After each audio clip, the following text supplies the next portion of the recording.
आज के हमारे इस वीडियो का टॉपिक है कभी कभी जो हमारा टेस्टर होता है तो दोस्तों हमें टेस्टर से शॉक क्यों लगता है तो उसके बारे में हम बात करेंगे। दोस्तों वीडियो को करते हैं स्टार्ट।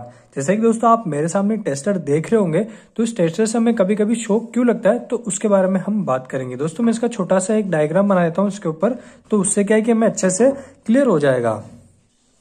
जैसे दोस्तों मैंने यहाँ पे एक छोटा सा डायग्राम बनाया है तो दोस्तों आप यहाँ देख सकते हैं कि आपने ये देखा होगा दोस्तों ये हमारी एक ब्लेड होती है। तो दोस्तों ये होगी हमारी ब्लेड, जिससे कि हम इसको किसी भी सॉकेट में लगा के चेक करते हैं सप्लाई आ रहा है या फिर नहीं है। दोस्तों इसके ऊपर ये जो हमारा पीवीसी का छोटा सा आवरण चढ़ा होता है और इसके अलावा इसके अंदर दोस्तों में सबसे पहले रेजिस्टेंस लगा होता है।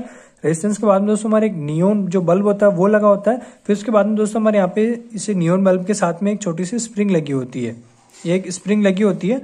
और इसके बाद में यहाँ पे जो एक और पॉइंट होता है इसको कहते हैं हम टॉप पॉइंट, जहां से हम दोस्तों उंगली लगा के चेक करते हैं कि हमारे इसमें पावर सप्लाई आ रही है या फिर नहीं आ रही है। अब दोस्तों मैंने एक टेस्टर छोटा सा यहाँ पे टेस्टर खोला है तो वो मैं आपको बताऊंगा। जैसे कि दोस्तों मैंने यहाँ पे टेस्टर ये टेस्टर है जो मैंने खोल दिया तो इसके अंदर क्या क्या सामान निकले तो सबसे पहले मैं सीरीज वाइज जमाऊंगा। दोस्तों पहले यहाँ पे मैं रखता हूँ ये हमारा रेजिस्टेंस होता है, ये रेजिस्टेंस है। और इसके बाद में दोस्तों हमारे एक नियोन बल्ब होता है, ये हमारे ये इस तरीके से इसके अंदर लगे होते हैं।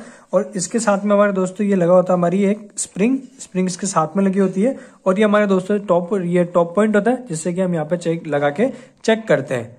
तो इससे में पता चलता है कि मैं पावर सप्लाई है या नहीं है। दोस्तों हमारे नॉर्मल जो हम इस पर जेब पे लगाते हैं या फिर किसी चीज में रखने के लिए तो इसका हम इस्तेमाल करते हैं। पेन टाइप में होता है तो उसका हम इसको अपनी शर्ट के अंदर लगाते हैं। अब दोस्तों हमें शॉक क्यों लगता है तो उसके बारे में हम बात करते हैं। दोस्तों आपने जो ये रेजिस्टेंस देखा होगा, ये रेजिस्टेंस की अगर मैं आपको वैल्यू बताऊं तो वैल्यू क्या होती है, 1 मेगा ओम का दोस्तों हमारे क्या है कि ये रेजिस्टेंस लगाया जाता है। अब 1 मेगा ओम का क्यों लगाया जाता है, क्योंकि क्या होता है कि दोस्तों बहुत से टेस्टर जो होते हैं उन टेस्टर के ऊपर लिखा होता है, जैसे कि हमारी जो टेस्टर है ये देखो इस पे लिखा होता है 500 वोल्ट। ये देखो इस पे आपको दिख रहा होगा, जरा सा नहीं दिख रहा होगा तो इस पे लिखा होता है कि 500 वोल्ट। यानी कि अगर हम यहाँ पे 500 वोल्ट मानो कि जैसे हम 220 भी अगर यहाँ पे चेक करते हैं, हमारे घर में लगा के चेक करते हैं तो दोस्तों हमारा ये रेजिस्टेंस होता है। तो ये क्या करता है कि आउटपुट में उतनी ही सप्लाई हमें यहाँ पे बताता है जितनी कि हम उस वोल्टेज को सहन कर सके। दोस्तों ये क्या करता है, 1 मेगा ओम का रेजिस्टेंस क्या करता है, यहाँ पे मुश्किल से भी 20 वोल्ट या फिर 15 वोल्ट तक के आसपास वोल्टेज को क्या करता है, ये ड्रॉप कर देता है।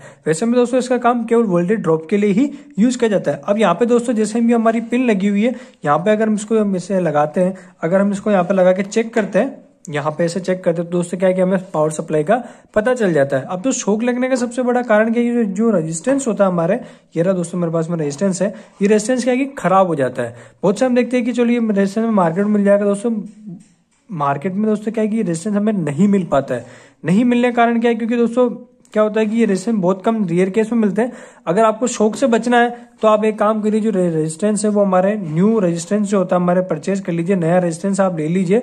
तो इससे क्या है कि आपको बाद में दिक्कत नहीं आएगी। अगर आपको शुरू में झटका लगता है तो आप तुरंत ही हो सके तो टेस्टर को बदल लीजिए, क्योंकि क्या है कि टेस्टर बदलने से हमें आगे कोई प्रॉब्लम नहीं आएगी। तो दोस्तों मैंने छोटी सी वीडियो इसलिए बनाई क्योंकि मैं बताना चाहता था कि जो हमें टेस्टर से शॉक लगता है वो किस वजह से लगता है। तो क्या होता है कि एक समय पे जाते जाते दोस्तों हमारी जो रेजिस्टेंस है, ये रेजिस्टेंस क्या है कि खराब हो जाता है। खराब होने की वजह से क्या आएगी, फिर क्या है कि आगे जो वोल्टेज हमें पास आउट ये करता है आउटपुट में हमें दिखाने के लिए भी कितना वोल्टेज इसमें पावर सप्लाई है यानी उस बेसिस पे हम इसको टेस्टर को लगा के चेक करते हैं। तो हमें आउटपुट में ये बताता है कि मुश्किल से दोस्तों ये क्या करता है, या फिर 15 वोल्ट हमें आउटपुट में बताता है। तो क्या है कि हमारी जो ये हमारा नियोन जो बल्ब लगा होता है, ये बल्ब देखो दोस्तों, आप बल्ब देख रहे होंगे, ये बल्ब है हमारा। तो इस बल्ब से हमें पता चल जाता है कि हाँ कितना हमारे इसमें पावर सप्लाई है या फिर नहीं, आगे सप्लाई बंद पड़ी या फिर चालू, उसमें से हमें पता चल जाता है। तो दोस्तों ये छोटी सी वीडियो थी। आज आपको ये वीडियो कैसी लगी, वीडियो को लाइक जरूर करें।